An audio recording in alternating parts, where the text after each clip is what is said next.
Donald Trump is in Florida today, where he's meeting with two of the worst people in America to inaugurate the opening of what is sure to be one of the worst places in America.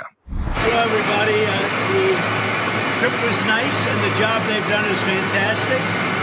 And this is what you need. And Ron worked beautifully with Christie and all of the people at Homeland Security, and got it done in how many days? 8 days. All the new facility was up and running. But first, the Senate passed Trump's big, ugly budget just moments ago, and House Republicans are already in open revolt. Get out the popcorn and check out this reel from CNN of House Republicans dumping on the Trump budget in the last few days. They chose to wait to the last minute. And why is that? What's the reason for that? You'll have to ask them.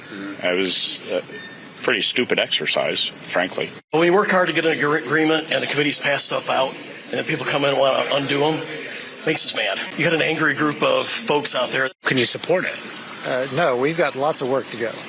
Lots of miles to put in on this thing. Should they have this 1 a.m. meeting on Wednesday?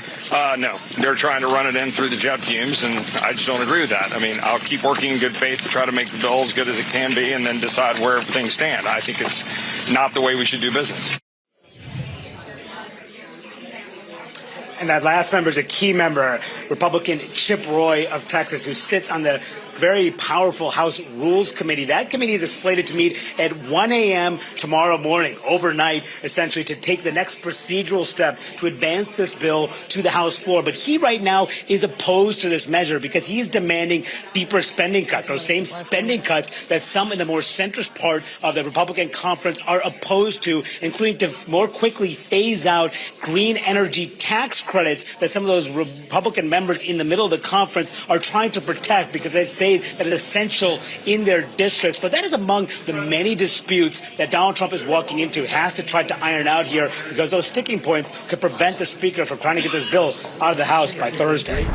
What happens next is anyone's guess, but I've got even money on Mike Johnson not surviving another week as speaker. All right, back to Florida, where Trump is today visiting what Florida Governor Ron DeSantis, also known as the worst person you knew in high school, has been charmingly calling Alligator Alcatraz.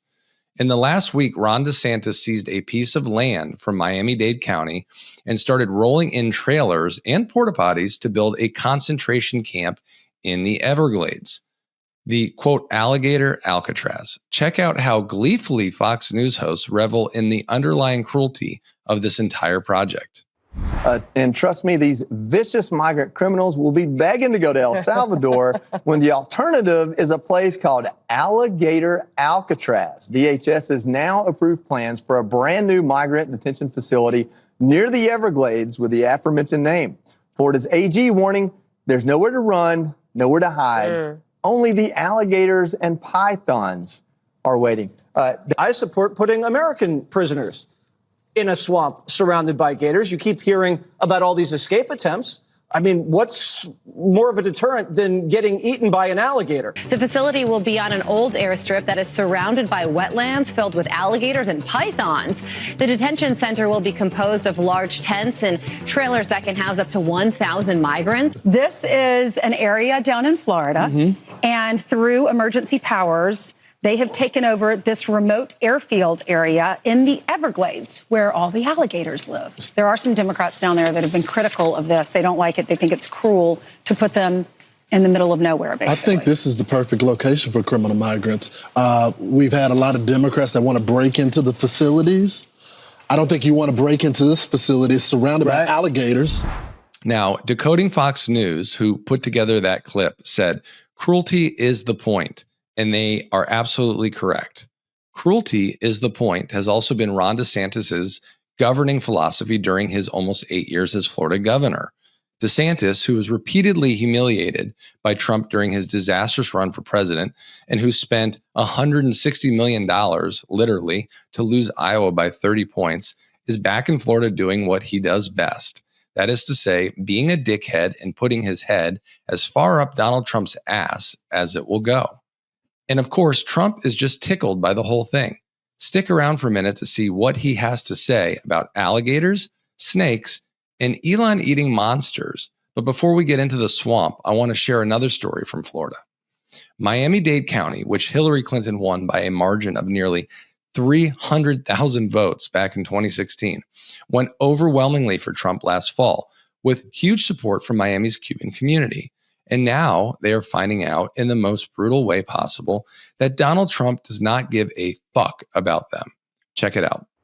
Toda mi familia votó por Trump. Your whole family voted for Trump. Pero te sientes decepcionada? Do you feel disappointed, deceived, engañada? A wave of disappointment. One of President Donald Trump's most loyal voting blocs, Cuban and Venezuelan immigrants. Now speaking out in Miami, a Republican stronghold, as the recent wave of deportations hits home. Elena Conde says she came here from Cuba on humanitarian parole in 2023. Her husband, Ariel Lara, crossed the border with Mexico twice, once in 2019 when he was detained and deported, and then again in 2022. 6 weeks ago, he was taken into custody at his residency hearing. So he was given an appointment to go to ICE. You told him before he left for that appointment, you don't have anything to worry about. You haven't done anything. Instead, he was transferred to Texas, where we spoke to him from his detention center. ¿Qué pensaba que iba a pasar cuando ganó Trump? What did you think was going to happen when Trump won? You're saying you believed the president when he said he was going to deport criminals. Now, Elena is left behind with her daughter, 7-month-old son, and Ariel's 70-year-old grandmother, who has been a U.S. citizen for years. Together, facing a reality they never imagined. Folks, it's not any easier to watch these videos when the people being rounded up are Trump supporters. Cruelty and inhumanity are not partisan issues, but they are at the core of the MAGA agenda. That's why one young software engineer developed an app called ICEBlock. It's kind of like Waze for ICE. Users anonymously flag ICE spotting so other users can presumably avoid those areas. Check it out. Will you just sort of explain what ICEBlock is and how it works? Sure. So imagine if you're walking down the street and a notification comes up on your device that says ICE has been spotted 4 blocks ahead. Instead of continuing down that path, you can turn left or turn around and avoid the situation altogether. And so I thought, what if there was an early warning system? And that's what became ICEBlock. I'm looking at LA now. I'm seeing one in East Hollywood. And then as I zoom out, it's showing me a few others. One of the core principles of the design of this app is 100% anonymity for our user base. As of today, we have 20,000 users. We're hoping to grow that 10 or 100 times, of course. But there is no sign-up process. There is no user data collected. There's no user data even captured by our app. Do you have a way of verifying the accuracy of the reports that people are making on the platform? We don't, but what we've done is put some safeguards in place so that people can't, for lack of a better word, spam the database. Every reported sighting is deleted in 4 hours' time, as you can only report within a 5-mile radius of your own location. Beyond that, we have a 5-minute limit. So when you report a sighting, you can't report another one. Pretty cool idea, right? Google, Waze, and others all have police sightings built into their map functionality these days. And this is like an ICE-specific version of that. But Tom Homan is losing his fucking mind over it and calling for CNN to be investigated over just reporting on the simple app. Check it out. Does that app interfere with deportations? And if so, what do you do about it? It absolutely does, and it angers me. Look, I've been doing this since 1984, Stuart. I've been doing this longer than anybody around here. And I just can't believe we're in a place where, you know, a TV network like CNN is talking about this app and educating people on the existence of this app.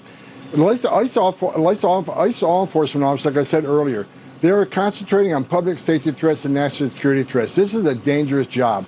And this app is going to give the bad guy heads up that we're coming, which means more bad guys are going to escape arrest, which makes this country less safe, which is a public safety issue. Of all the idiots in this administration, Homan is the dumbest and most brutish. This guy can barely string together a coherent sentence, but he consistently articulates how little regard he has for immigrant detainees in ICE custody. Watch this clip. There are reports of a 75-year-old Cuban national who died in ICE custody. He had lived in the United States for 60 years. he was being held in ICE detention in Florida. Is there anything you can tell us about that? There's still not a lot of information, how he died. I'm unaware of that. I'm not aware of that. Okay. I mean, people die in ICE custody. People die in county jails. People die in state prisons. I mean, if you look at, when I was ICE director and we drilled down that, the question should be, how many lives does ICE save? If you could take a moment and subscribe to my page while you're here, I would really appreciate it. Now, all right. The shit that came out of Donald Trump's mouth before he left for Florida today was next level insane. So let's get into that. As we said earlier, Trump loves this whole Alligator Alcatraz concept because it checks two of his boxes. All right. The first, weaponizing the state for authoritarian purposes. And two, cool, scary animals with big teeth. Ladies and gentlemen, our fourth grader in chief. And with the Alligator Alcatraz, is the idea that if some illegal immigrant escapes, they just get eaten by an alligator or a snake or something? I guess that's the concept. This is not a nice business. I guess that's the concept. If snakes are fast, but alligators are, but we're going to teach them how to run away from an alligator, okay?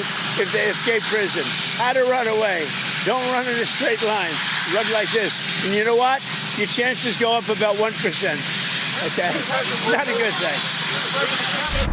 Oh, but that's not all, folks. Watch this next clip from the same press avail where Trump openly ponders the destruction of Elon Musk and fantasizes about driving and then exploding in a hydrogen-powered car. The rest. We got a lot of hostages back, but we're going to talk about that. I don't know. I think we'll have to take a look. We might have to put Doge on Elon. You know what Doge is? Doge is the monster that might have to go back and eat Elon. Wouldn't that be terrible? He gets a lot of subsidies, Peter. But Elon's very upset that the EV mandate is going to be terminated. And you know what? When you look at it, not everybody wants an electric car. I don't want an electric car. I want to have maybe gasoline, maybe electric, maybe a hybrid, maybe someday a hydrogen. If you have a hydrogen car, it has one problem. It blows up, So I'm going to give that one to Peter. I'm going to let Peter test it out. Folks, you truly cannot make this shit up. And that is definitely the category to place today's last video. I'm not even going to tease this one. You just have to watch. It turns out that if you surround yourself with a team of really smart people who work all of the time, you can actually accomplish a lot.